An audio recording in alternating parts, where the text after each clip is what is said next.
Mapagpalang araw sa ating lahat. Muli tayo po ay magbabalik sa pag-aaral ng salita ng Panginoon at tayo ay nasa panibagong aklat. Ito po yung aklat ng Ruth, Kabanata 1. Ang aklat na ito ay nangyari sa panahon ng mga hukom. No? Ito ay panahon ang Israel ay madalas lumalayo sa Panginoon. Subalit sa gitna ng kaguluhan ng bansa, ipinakita ng Diyos, no, sa pamagitan ng aklat na to ang kanyang katapatan, no, sa buhay ng isang pamilya.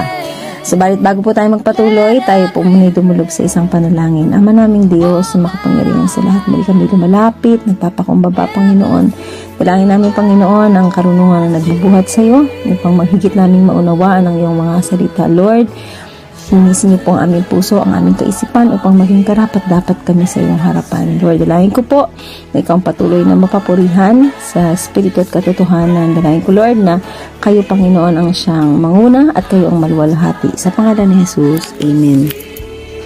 Verse 1, nang ang Israel ay pinamumunuan pa ng mga hukom, nagkaroon ng taggutom sa buong bayan.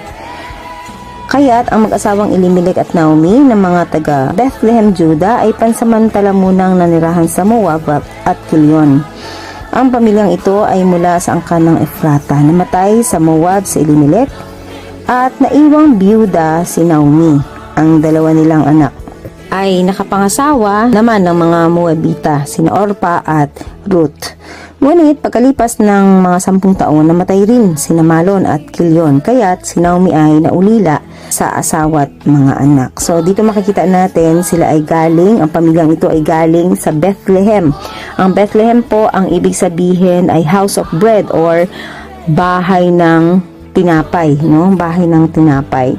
Subalit sa kabila ng ganito ang kalagayan at ganito ang kanilang pinagmulan, ay nakaranas sila ng paggutom. No, parang kagaya nating mga mananampalataya, hindi tayo exempted sa mga pagsubok. Even mga lingkod ng Diyos ay dumaraan din sa kahirapan.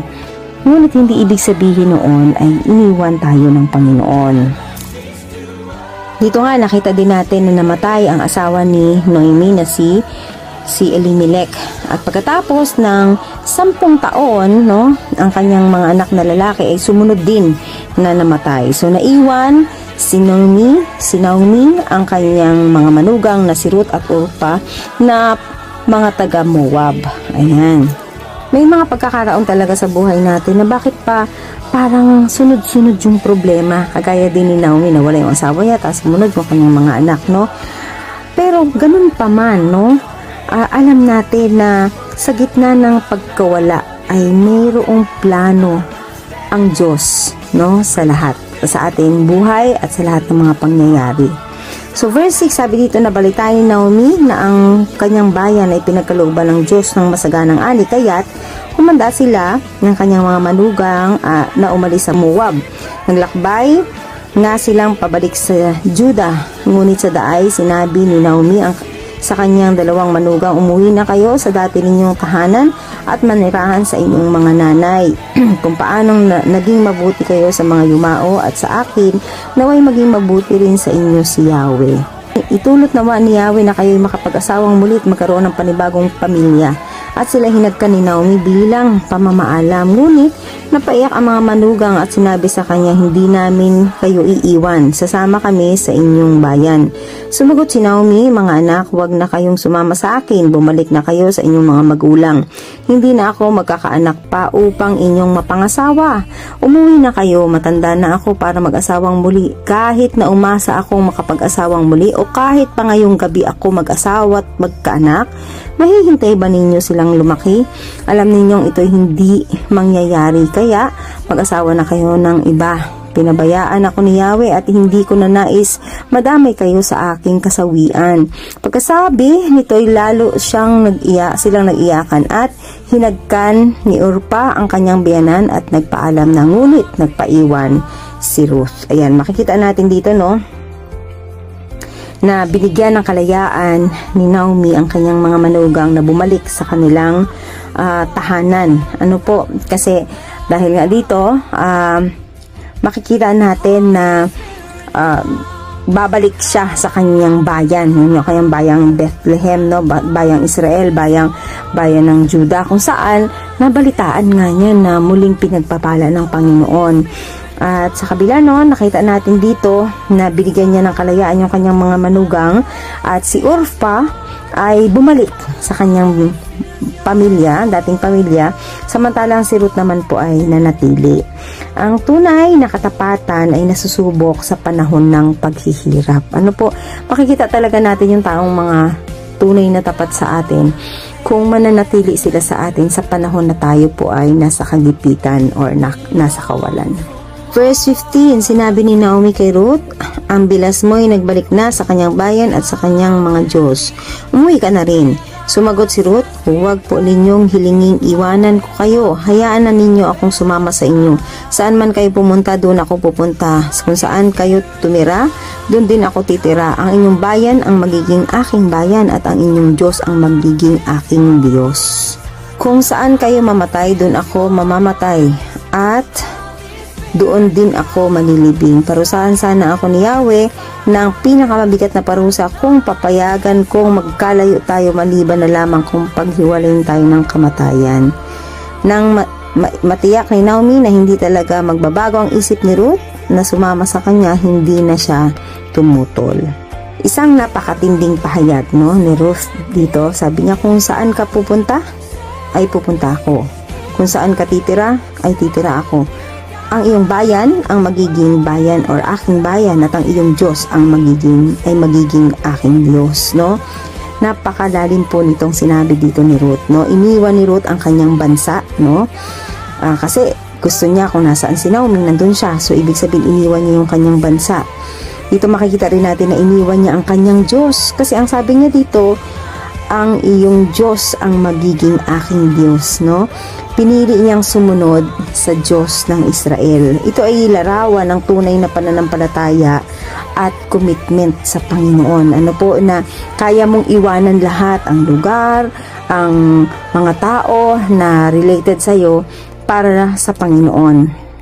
19, kaya't nagpatuloy sila sa paglalakbay. Pagdating nila sa Bethlehem, nagulat ang lahat. Hindi ba't si Naomi ito? Tanong ng kababaihan. Sumagot naman si Naomi, huwag na ninyo akong tawaging Naomi. Tawagin ninyo akong Mara, sapagkat ako ay pinabayaang magdusa ng makapangyarihang Diyos. Masagana ang buhay namin ni Elimelech nang umalis dito, ngunit ibinalik ako ni Yahweh na walang anumang dala. Huwag na ninyo akong tawaging Naomi, sapagkat ako'y binigyan ng makapangyarihang Diyos ng matinding kasawian sa buhay. Ayan, matindi ano po. Huwag na ninyo akong tawaging Naomi, kasi pakiramdam niya ay pinabayaan siya ng Panginoon. Ayan. So makikita natin dito, hindi pa nakikita ni Naomi ang plano ng Diyos. Ang kanyang akala ay katapusan na. Ngunit iyon pala ay simula pa lamang ng himala ng Panginoon sa kanyang buhay. Sometimes kapag dumaranas tayo ng matinding kabiguan, matinding problema, matinding sakit sa ating damdamin, ano po, feeling natin iniwanan tayo ni Lord, hindi natin nakikita yung magandang plano ng Panginoon. Pero sa gitna po ng matinding pinagdadaanan natin, ang Diyos ay kumikilos. 22, iyan ang nangyari kaya't mula sa Moab ay nagbalik si Naomi kasama si Ruth, ang manugang niyang Moabita. Nang dumating sila sa Bethlehem ay simula na ng anihan ng sebada. Ayan, so makikita natin dito no, na dumating sila sa Bethlehem sa panahon ng tag-ani ng sebada, ano po, harvest time, kumbaga. Ito po ay may mahalagang detalye, no? Dahil ang ani ay tanda ng pagpapala ng Diyos, no? Dito magsisimula ang bagong yugto ng buhay ni Ruth. Yan. So, makikita po talaga natin dito sa kabanatang ito, ano po yung preparasyon ng Diyos para sa bagong mananampalataya na si Ruth, kung saan iniwan niya yung kanyang buhay, no? Yung dating buhay. Mahalaga din na makita natin dito, no, yung buhay ni Elimelech.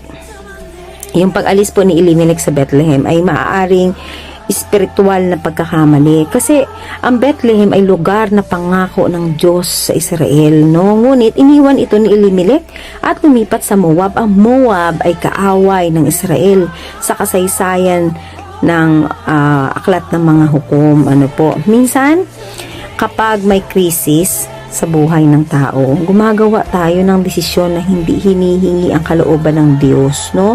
So, tandaan natin, hindi lahat ng solusyon ng problema natin ay kalooban ng Diyos. Kaya kailangan talaga yung kung paano masusolusyonan yung problema, dapat humihingi talaga tayo ng gabay ng Panginoon. Makikita rin natin yung Moab ay lugar na may madilim na pinagmulan. Ano po? Ang bansang Moab po ay nagmula sa anak ni Lot sa pamamagitan ng isang makasalanang pangyayari. Mababasa natin sa Genesis chapter 19.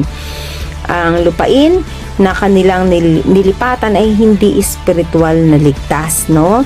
Kaya minsan ang maling lugar ay maaaring magdala sa atin sa maling bunga. Ayan, resulta ng buhay natin. Makikita rin natin dito sa aklat ng Ruth na ang pag-aasawa ng mga anak ni Naomi, no, sa mga babaeng Moabita ay problematiko, no, problematikong paraan, no, problematikong desisyon. Ayan. So ang mga anak ni Naomi ay nag-asawa po sila ng Moabita, no, si Ruth at si Orpah.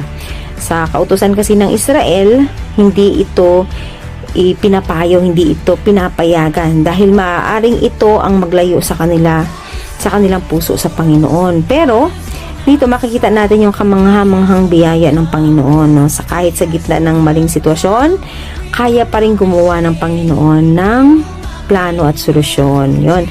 Ang pangalan ni Elimelech ay may malalim na kahulugan. Ang Elimelech po ay nangangahulugang my God is King. Ngunit ironic, no, dahil umalis sila sa lupain ng Diyos at lumipat sa paganong lupain. Sometimes maaaring yung pangalan mo ay may pananampalataya, subalit ang iyong mga desisyon ay wala. Okay? So makikita rin natin ang katahimikan ng Panginoon dito sa chapter 1, no po, kasi may mga trahedyang nangyari, namatay, tagutom, kapaitan. Ngunit sa likod ng katahimikan ng Diyos, no, sa panahong ito, gumagalaw pa rin ang Panginoon, no, para sa kanila, no. Kaya minsan kahit hindi natin nakikita o nararamdaman ang pagkilos ng Diyos, magtiwala lang po tayo sa Kanya, no? And makikita rin natin dito yung katapatin ni Ruth ay isang larawan ng tunay na disciple or tagasunod, no? Sabi niya nga, ang iyong Diyos ang aking magiging Diyos, no? So iniwan niya yung kanyang bayan, yung kanyang kultura, yung kanyang seguridad. Ito ay larawan ng pagsunod kay Kristo, no? Ang tunay na mananampalataya ay hindi lamang sa paniniwala, kundi ang pagtalikod sa dating buhay. Sana po may natutunan tayo sa kabanatang ito. Muli pagpalain tayo ng ating Panginoon at kay Jesus lamang papuri.